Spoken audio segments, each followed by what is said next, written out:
ba fitowa zai yi mu tafi ba kuma tun azumi zaman jiran sa muke yi. Ma ta jiran zaman shi.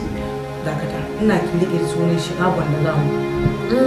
To kawai ki tashi ku tafi idan ya so ya fito ya same mu a can. To su ne mai dogon tsayi. Alhaji Nasiru Isa Sanka investment. Haka ne haka kwarai ko kin rike. Tashi mu tafi idan ya so ya fito ya same mu a can. Tashi mu tafi. Ayyo. Yau zan ga Nasiru. Nasiru Isa Sanka investment. Nasiru Isa Sanka investment. Wa ga wajen da Nasiru Isa Sanka. Nan ne. Oh, nan ne ga mu sai. Ka ki gani ma. Alhaji Nasiru Isa Sanka.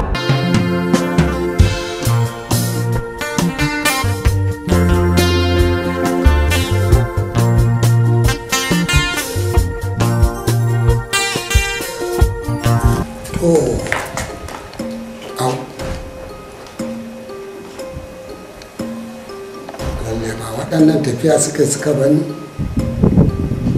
to Allah ya sa su rike sunan gurin ko da yake ai tare aka gaya mana Alhaji Nasiru Isa Sanka investment in Allah da zan gane gurin.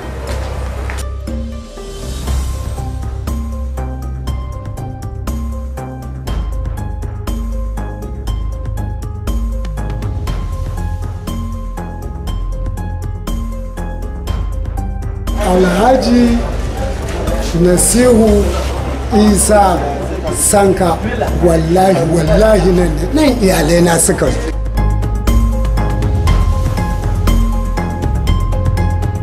An satu Na an kama yanzu ke kin san nan shagon za ku zo ko in ce wannan katafaren kamfanin don ya wuce shago shine kuka bani a wancan shagon to ai kasashe banda algarara ba abin da ake siyarwa.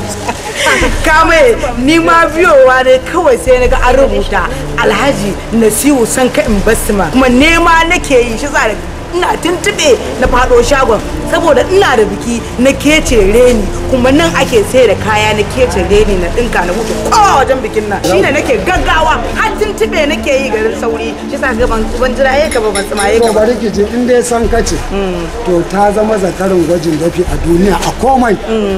Tunda fitacce a komai to ga a kasuwa ma ta dauka gaskiya ne Sanka inda muku albishir harka ce ta ka zo ka siyi kayayyaki wanda za su faranta iyalanka ƴaƴanka su fita kar a gansu kamar ƴaƴan zinare a kowa ce wannan ne Stephenin ce fa la ai na zace Imamalina ce ai na san baba ba zai yanzu a nan kuka samu wannan to wannan kaɗan daga cikin kayan Sanka investment kenan shi kasa sai ya canja mata kama ta koma kamar balarabiya don mu ta ba indiya to an aka jefa ta a cikin indiya ta bata kwarai kuwa ta ƙara haske ta ƙara komai mu je na zagaya da kai na nuna maka kaɗan daga cikin kayan Sanka investment.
Ciyaman ɗin Sanka investment.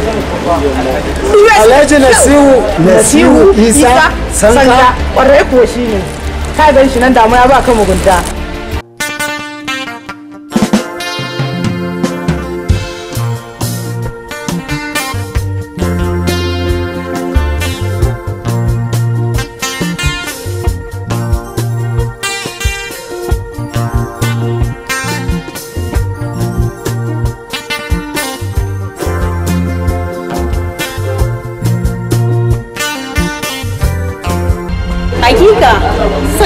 investment ya cancanci ya kwarai da gaske kayan su ga kyau ga quality ga arha ga sauƙin kuɗi kuma leshi daga na naira 1,000 har zuwa 100,000 matar gwamna matar sanata matar basarake ko ma wace ce ko turun tura kake akwai daidai da kayan Sanka investment sun tsere sa sayan nagari mai da kuɗi gida.